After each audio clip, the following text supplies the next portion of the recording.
Bonjour à tous. Aujourd'hui, nous allons parler du nombre d'or. Le nombre d'or est très célèbre dans les mathématiques, car tout comme le nombre pi, il apparaît dans plusieurs domaines très différents. En effet, on le retrouve dans la géométrie, l'architecture, la peinture et même dans la nature. Dans cette vidéo, mon but sera de vous montrer la relation entre le nombre d'or et le pentagone régulier. Mais avant cela, je suis obligé de faire un détour par toutes les propriétés géométriques et algébriques de ce nombre, car il est très fascinant. Avant de découvrir ensemble toutes les propriétés du nombre d'or, revenons-en à sa définition. Le nombre d'or est un nombre qui au carré donne le nombre d'or plus 1. Sous forme d'équation, on a donc x au carré est égal à x plus 1. Mais qu'est-ce que cela signifie géométriquement? Cela signifie que si l'on a un segment de longueur 1 que l'on va multiplier par le nombre d'or, qu'on note ici par la lettre grecque phi, on obtiendra un segment de longueur phi fois 1, soit de longueur phi. Et si l'on multiplie ce segment rouge par phi, on obtiendra un segment bleu de longueur phi fois phi, donc phi au carré. Phi étant le nombre d'or, on en déduit donc que la somme des deux premiers segments est égale au troisième segment, car phi au carré est égal à phi plus 1 de par sa définition. Premièrement, afin de vous montrer les propriétés géométriques du nombre d'or, j'ai décidé de placer ici plusieurs rectangles de dimensions différentes. Ce que je vous demande de faire, c'est de choisir le rectangle qui, à vos yeux, semble le plus normal, le plus banal. Dans la plupart des cas, vous allez répondre que c'est le numéro 2 ou bien le numéro 9, car ce sont tous deux des rectangles dont la longueur est 6 fois plus grande que la largeur. Cela montre bien que le nombre d'or est très efficace géométriquement, car il permet de construire des figures très harmonieuses avec des dimensions considérées comme parfaites. Ces rectangles sont appelés rectangles d'or car, comme je l'ai dit précédemment, leur longueur est 6 fois plus grande que leur largeur. Les artistes se sont très vite intéressés aux rectangles d'or car cela leur permettait d'avoir des figures parfaites. Comme par exemple dans la Joconde de Léonard de Vinci où le visage de Mona Lisa respecte les dimensions du rectangle d'or, même chose pour la naissance de Vénus de Botticelli et même dans l'architecture dans le Panthéon. Les mathématiciens ont très vite remarqué que si l'on construisait plusieurs rectangles d'or de dimensions différentes côte à côte comme ceci, on obtenait une spirale très spéciale que l'on appelle la spirale d'or. Celle-ci est énormément répandue dans la nature, comme chez les animaux pour la coquille d'un escargot ou la queue d'un hippocampe, chez les fruits pour l'ananas, à l'échelle de l'eau comme les typhons ou l'eau qui coule dans votre robinet en forme de spirale, pour la forme des vagues et même pour les galaxies en forme de spirale comme la Voie lactée. Maintenant que nous avons vu les différentes propriétés géométriques du nombre d'or, passons à ses propriétés algébriques. Une des premières propriétés algébriques du nombre d'or a été découverte par le mathématicien Leonardo Fibonacci. Celui-ci s'est posé la question suivante. À partir d'un couple de 2 lapins, combien de lapins obtient-on au bout d'une année? Il obtient les résultats suivants. Le couple de 2 lapins forme un lapin, il y a donc 3 lapins. Puis il y en a 5, puis 8, puis 13, puis 21, etc., etc. Il y a une certaine logique dans cette suite. En effet, si l'on observe bien, on remarque que chaque nombre de la suite est obtenu par la somme des deux nombres qui le précèdent. Par exemple, 3 est égal à 2 plus 1, 5 est égal à 3 plus 2, 8 est égal à 5 plus 3, 13 est égal à 8 plus 5, etc., etc. Cette même logique apparaît également et étonnamment dans la nature. En effet, Leonardo Fibonacci observe lui-même que dans son jardin, sur les arbres, chaque branche a un nombre de feuilles au départ égal à 1. Puis, il y a 2 feuilles, puis 3, puis 5, puis 8. Ce sont les mêmes nombres que dans la suite de Fibonacci. Mais quel est le rapport entre le nombre d'or et la suite de Fibonacci? Pour cela, il est utile de remarquer que si l'on divise un nombre de la suite par celui qui le précède, on obtient des résultats qui tendent vers le nombre d'or. En effet, commençons par le début de la suite. 2 divisé par 1 donne 2, puis 3 divisé par 2 donne 1,5, puis 5 divisé par 3 donne 1,666 à l'infini, puis 8 divisé par 5 donne 1,6, 13 divisé par 8 donne 1,625, et si l'on prend des nombres un peu plus grands dans la suite de Fibonacci, on obtient par exemple 1597 divisé par 987, qui est environ égal à 1,61803.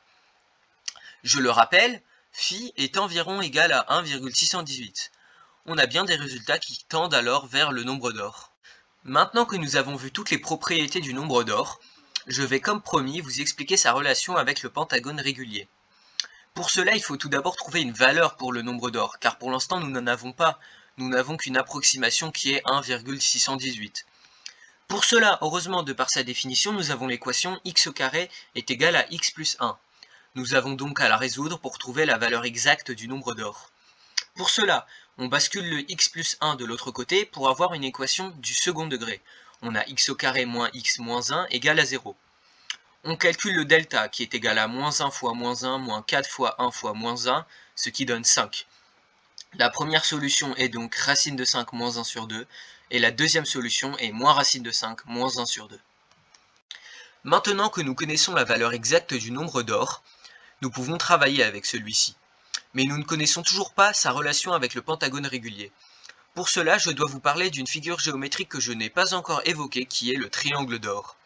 Le triangle d'or est, comme je l'ai mis sur le schéma, un triangle isocèle dont la base AB est de longueur A et dont les côtés sont de longueur A fois phi.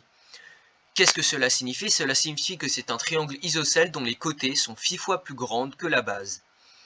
Mais vous ne voyez toujours pas la relation avec le pentagone, n'est-ce pas? Eh bien, si on trace le pentagone régulier de côté AB, on remarque que le triangle ABE est inscrit dans ce pentagone. En effet, le point E est un point du pentagone régulier de côté AB. Cela signifie que la diagonale d'un pentagone régulier serait phi fois plus grande que son côté. Pour cela, nous devons le démontrer en passant par l'algèbre. Afin de démontrer que la diagonale d'un pentagone régulier est phi fois plus grande que son côté, revenons dans le cercle trigonométrique. Ici, j'ai tracé le cercle de centre O et de rayon OA, ainsi que le pentagone régulier ABCDE inscrit dans ce cercle.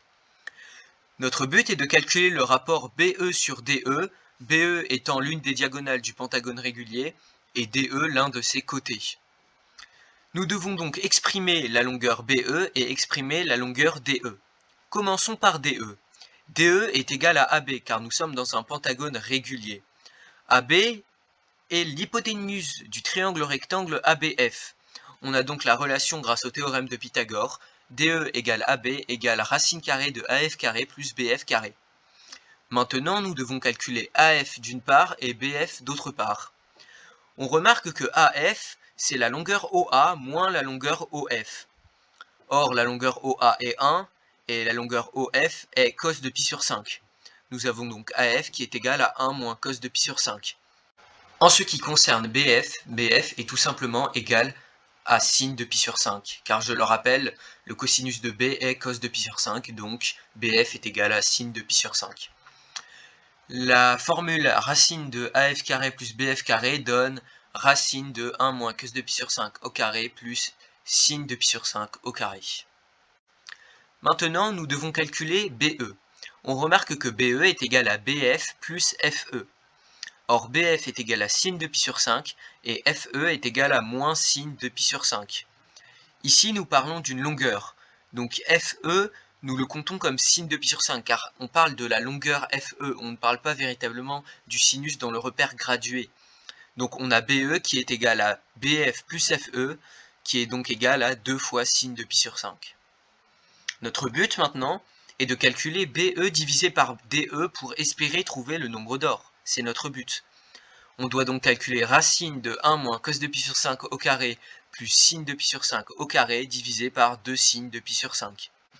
Avant de calculer le rapport BE divisé par DE, on peut calculer individuellement les deux longueurs pour nous faciliter la tâche. Donc on a BE qui est égal à 2 fois sin de pi sur 5. On ne connaît pas la valeur de sin de pi sur 5, mais si vous avez vu ma première vidéo, on connaît la valeur de cos de pi sur 5. Et grâce à la formule sin carré plus cos carré égale 1, on peut exprimer un sinus en fonction d'un cosinus. Donc ici, on a sin de pi sur 5 qui est égal à la racine carrée de 1 moins cos carré de pi sur 5. Là, ici, on a juste appliqué la formule cos carré plus sin carré égale 1. Ici, donc, on remplace. Donc, on sait que cos de pi sur 5 est égal à racine carrée de 5 moins 1 sur 4. Donc, cos carré de pi sur 5 est égal à racine carrée de 5 moins 1 sur 4, le tout au carré. Ici, il nous reste simplement à développer tout ça. Donc, à l'intérieur de la racine, On a le 1, on va le remplacer par 16 sur 16, vous allez voir pourquoi, c'est pas compliqué, hein. Et ici, on a racine de 5 moins 1 sur 4 au carré. Donc au numérateur, ça nous donne racine de 5 moins 1 au carré, ce qui nous donne après développement 6 moins 2 racine de 5. Et au dénominateur, on a tout simplement 4 fois 4 qui donne 16. Donc là, vous voyez un peu pourquoi j'ai remplacé le 1 par 16 sur 16. C'est tout simplement pour avoir le même dénominateur dans les deux fractions. Ici, donc on a 16 moins 6 plus 2 racines de 5, ce qui nous donne 10 plus 2 racines de 5, le tout sur 16. Ici, on a la racine carrée d'une fraction. Je vous rappelle que la racine carrée d'une fraction, c'est la racine carrée du numérateur divisé par la racine carrée du dénominateur. Donc ici, au numérateur, on a la racine carrée de 10 plus 2 racines de 5. Et au dénominateur, c'est un peu plus gentil. 16 est un carré parfait, donc la racine carrée de 16, c'est 4. Ici, le 2 et le 4, ça se simplifie. On a donc racine carrée de 10 plus 2 racines de 5 sur donc 4 divisé par 2 qui donne 2. On a une valeur pour BE. Maintenant, il suffit de trouver une valeur pour DE et on pourra calculer plus facilement le rapport BE divisé par DE. Avant de calculer la longueur DE, on a quelque chose à déduire de nos précédents calculs. Donc on a obtenu BE qui est égal à 2 sin de pi sur 5 qui donne racine carrée de 10 plus 2 racine de 5 sur 2. Qu'est-ce que cela signifie? Cela signifie que sin de pi sur 5 est égal à racine carrée de 10 plus 2 racine de 5 sur 4. Car en effet, BE est égal à 2 sin de pi sur 5 à la base. Donc on a une valeur finalement pour sin de pi sur 5. Cela peut vraiment nous aider pour DE car, je le rappelle, la formule de DE est racine de 1 moins cos de pi sur 5 au carré plus sin carré de pi sur 5. Donc on a bien un sin de pi sur 5 et là on a une valeur pour sin de pi sur 5. Donc DE est égal à, ici on a cos de pi sur 5 qui est égal à racine carrée de 5 moins 1 sur 4, le tout au carré, et donc sin carré de pi sur 5, heureusement que nous avons calculé sin de pi sur 5 grâce à nos calculs avec BE. Donc sin carré de pi sur 5 est égal à racine de 10 plus 2 racine de 5 sur 4. Et donc ici on a sin carré de pi sur 5, donc il faut mettre le tout au carré. Maintenant, donc on va devoir tout développer à l'intérieur de la racine. Premièrement, ici on a 1 moins racine de 5 moins 1 sur 4 au carré. Le 1 on le remplace par 4 sur 4 et donc on obtient 4 moins racine de 5 plus 1 sur 4, ce qui nous donne 5 moins racine de 5 sur 4, le tout au carré bien évidemment. Et ici on a donc racine de 10 plus 2 racine de 5 sur 4 au carré. Au numérateur c'est sympa, on a une grande racine qui va s'enlever, donc on a juste 10 plus 2 racine de 5. Et au dénominateur c'est aussi sympa, on a 4 fois 4 qui donne 16 tout simplement. Maintenant, le 5 moins racine de 5 sur 4 au carré, il faut le développer, on est un peu obligé là. Donc au numérateur, on a 5 moins racine de 5 au carré, petite identité remarquable. On a 5 au carré qui donne 25, racine de 5 au carré qui donne 5, donc 25 plus 5 donne 30. Et 2 fois 5 fois racine de 5 donne 10 racines de 5. Donc on a 30 moins 10 racines de 5. Au dénominateur, on a 4 fois 4 égale 16. Et ici, on recopie bien gentiment. On a 10 plus 2 racines de 5 sur 16. Ici, c'est sympa, on a le même dénominateur, donc on ne va pas se casser la tête à multiplier partout par terre. On a 16 pour les deux dénominateurs, donc on a 30 moins 10 racines de 5 plus 10 plus 2 racines de 5. Donc le 30 plus 10, ça donne 40. Et le moins 10 racines de 5 plus 2 racines de 5, ça donne moins 8 racines de 5. Le tout divisé par 16. Donc là, on a une valeur pour DE et une valeur pour BE. Donc on va enfin pouvoir calculer le rapport. Et on espère bien sûr qu'on pourra tomber sur le nombre d'or qui est racine de 5 moins 1 sur 2. Maintenant que nous avons calculé individuellement BE et DE, on peut plus facilement calculer le rapport des deux longueurs. Donc ici, on a BE divisé par DE, qui est égal à, donc BE c'est racine carrée de 10 plus 2 racine de 5 sur 2. Et DE, c'est racine carrée de 40 moins 8 racine de 5 sur 16. Ici, au dénominateur, on a la grande racine carrée d'une fraction. Et je vous rappelle que c'est la racine carrée du numérateur divisé par la racine carrée du dénominateur. Donc ici, on recopie BE gentiment. Donc BE, c'est racine de 10 plus 2 racine de 5 sur 2. Et en bas, par contre, donc on va simplifier la fraction. Ce sera la racine du numérateur. Donc la racine carrée de 40 moins 8 racine de 5 sur la racine de 16 qui est 4. Ici, les fractions sur des fractions, c'est un peu compliqué. Donc je vous rappelle que quand on divise par un nombre, c'est comme si on multipliait par son inverse. Donc ici, on a BE divisé par DE, ce qui donne du coup BE, donc racine de 10 plus de racine de 5 sur 2, multiplié par l'inverse de DE, donc l'inverse de DE ici c'est 4, sur racine carrée de 40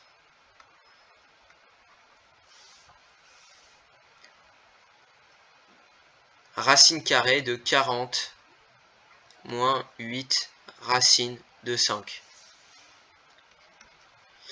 Ici, donc, le 2 et le 4 se simplifient.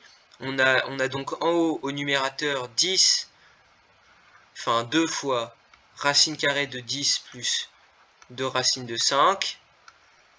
Et en bas, nous avons racine carrée de 40 moins 8 racines de 5. Donc là, ça semble encore un peu compliqué, mais on a quand même bien réduit le calcul, hein. Au début, on avait une grosse fraction bien bourrine, et là, on a une petite fraction avec des petites racines par-ci par-là. Ici, on va devoir être astucieux pour simplifier les racines. En haut, regardez ce que l'on peut faire. On factorise ici par 2, donc on a 2 facteurs de 5 plus racine de 5. On est d'accord, hein, 2 fois 5, 10, 2 fois racine de 5, 2 racines de 5. Et au dénominateur, on fait exactement la même chose. Ici, on peut factoriser par encore plus gros, on peut factoriser par 8. Donc 40 divisé par 8, ça donne 5. Moins racine de 5, hein, car 8 fois racine de 5, c'est 8 racines de 5. Pourquoi on fait cela? Je vous rappelle que la racine carrée d'un produit, c'est le produit des racines carrées. Donc ici, au numérateur, la racine carrée de 2 fois racine de, enfin 2 fois 5 plus racine de 5, c'est en réalité 2 fois racine de 2 fois racine carrée de 5 plus racine de 5. Même chose pour le dénominateur. La racine d'un produit, c'est le produit des racines. Donc racine de 8 fois 5 moins racine de 5, c'est la racine de 8 fois la racine de 5 moins racine de 5. Excusez-moi, je n'avais plus beaucoup de place sur la feuille précédente. J'ai réécrit la formule de BE divisé par DE. Mais vous avez remarqué, on ne s'était pas arrêté à la feuille précédente. Donc je vous laisse du coup un petit exercice et c'est très facile, hein, c'est juste de voir comment je suis passé de la formule, la dernière formule de la page précédente à cette formule ici, donc racine carrée de 5 plus racine de 5 divisé par 5 moins racine de 5. Ça va vous entraîner un peu, comme ça c'est pas moi qui fais tout le boulot, et puis voilà, ça fait un petit exercice pour vous, quoi. Donc maintenant on peut continuer. On a ici une grande racine. On aimerait simplifier cette fraction là, parce que là le 5 plus racine de 5 sur 5 moins racine de 5, ça a l'air facile. Mais ce n'est pas tant que ça, on n'a aucune formule qui nous permet de simplifier ce genre de fraction. Ici, je vous propose donc de simplifier en multipliant par 5 plus racine de 5 en haut et en bas. Vous allez voir pourquoi on multiplie par 5 plus racine de 5 en particulier. Donc ici, en haut, on a 5 plus racine de 5 fois 5 plus racine de 5. Et en bas, on a 5 moins racine de 5, facteur de 5 plus racine de 5. Vous êtes d'accord, hein, là j'ai juste multiplié par le même nombre en haut et en bas. Au numérateur, on a une petite identité remarquable, 5 plus racine de 5 au carré. 5 au carré donne 25, racine de 5 au carré donne 5, donc 25 plus 5 donne 30. Et 2 fois 5 fois racine de 5 donne 10 racines de 5. Et en bas, on a une identité remarquable encore plus sympa, on a un 5 moins racine de 5 facteur de 5 plus racine de 5, excusez-moi j'ai oublié la parenthèse ici, donc c'est a plus b facteur de a moins b. A au carré c'est 5 au carré c'est 25. Et ici, b carré c'est racine de 5, donc 5. Ici, on simplifie la petite fraction. On a en haut 30 moins 10 racine de 5, ça change pas. Et en bas, on a 20. Ici, on peut simplifier par 10, donc on a une grosse racine, mais réfléchissez bien. Est-ce que c'est vraiment utile de simplifier par 10? C'est vraiment tentant, on a un 30, on a un 10, on a un 20, on simplifie par 10. Mais est-ce que c'est vraiment tentant? Ici, on a une grosse racine carrée. Et l'idéal, ce serait de s'en débarrasser. Vraiment, on veut s'en débarrasser de cette grosse racine carrée. Et pour cela, on doit avoir des carrés parfaits dans la fraction pour que ce soit le plus propre possible. Ici, on remarque que le 20, si on le divise par 5, ça donne 4. Et 4, c'est un carré parfait. Donc, notre idéal, ce serait d'avoir un 4 au dénominateur. Ici, on doit donc simplifier en réalité par 5. Ici, 30 divisé par 5 donne 6. 10 divisé par 5 donne 2. Donc, au numérateur, on a 6 moins 2 racines de 5. Et au dénominateur, comme promis, on a 20 divisé par 5 qui donne 4. Ici, heureusement qu'on a eu cette petite astuce. Encore une fois, la racine carrée d'une fraction, c'est la racine du numérateur divisée par la racine du dénominateur. On a donc au numérateur racine carrée de 6 moins 2 racines de 5. Et au dénominateur, on a racine de 4 égale à 2. Ici, ça semble encore long, mais ce n'est pas vraiment très long. Je vous rappelle que notre petit nombre d'or, qui est notre objectif final, c'est égal à racine carrée de 5 moins 1 sur 2. Le nombre d'or, il est de racine carrée de 5 moins 1 sur 2. On l'a vu dans la première vidéo, ce résultat. Et ici, on a un résultat qui est de racine carrée de 6 moins 2 racine carrée de 5 sur 2. Ici, on a un sur 2 ici et un sur 2 là. Donc les dénominateurs déjà sont égaux. C'est encourageant. Il ne nous reste plus qu'à démontrer donc que racine carrée de 6 moins 2 racine de 5 est égal à racine carrée de 5 moins 1. Il nous reste seulement à démontrer cette égalité pour arriver à notre résultat final. Et vous savez quoi? J'ai envie de vous le laisser, donc vous pouvez faire pause sur la vidéo, mais vu que c'est notre résultat final, je vais quand même le développer par la suite. Mais mettez pause ici pour essayer de démontrer juste que racine carrée de 6 moins 2 racine de 5 est égal à racine carrée de 5 moins 1. Nous allons revenir à la démonstration juste après. Donc après cette petite pause, j'espère que vous avez trouvé la solution. Je vous rappelle que notre but est de démontrer que racine de 6 moins 2 racine de 5 est égal à racine de 5 moins 1. Donc pour cela, il est utile de remarquer que racine carrée de 5 moins 1 au carré, donc identité remarquable, c'est égal à racine de 5 au carré égale 5, 1 au carré égale 1, donc 5 plus 1, 6, moins 2 fois racine de 5 fois 1 qui est égal à 2 racine de 5. On a ici racine de 5 moins 1 au carré qui est égal à 6 moins 2 racine de 5. Donc par trivialité, on a racine de 5 moins 1 qui est égal à la racine de 6 moins 2 racine de 5. On a donc bien vérifié que racine carrée de 6 moins 2 racine de 5 est égal à racine carrée de 5 moins 1. Donc on reprend notre rapport, on avait BE égale DE, qui était égal à racine carrée de 6 moins 2 racine de 5 sur 2. On a démontré que racine de 6 moins 2 racine de 5 était égal à racine carrée de 5 moins 1, donc on a racine carrée de 5 moins 1 sur 2, et c'est bien égal au nombre d'or. On a donc bien ici le rapport BE sur DE égale le nombre d'or. On a démontré que la diagonale d'un pentagone régulier est 6 fois plus grande que son côté. Avant de nous quitter, j'aimerais faire un petit bilan sur les calculs que nous avons faits, donc le fruit de notre démonstration.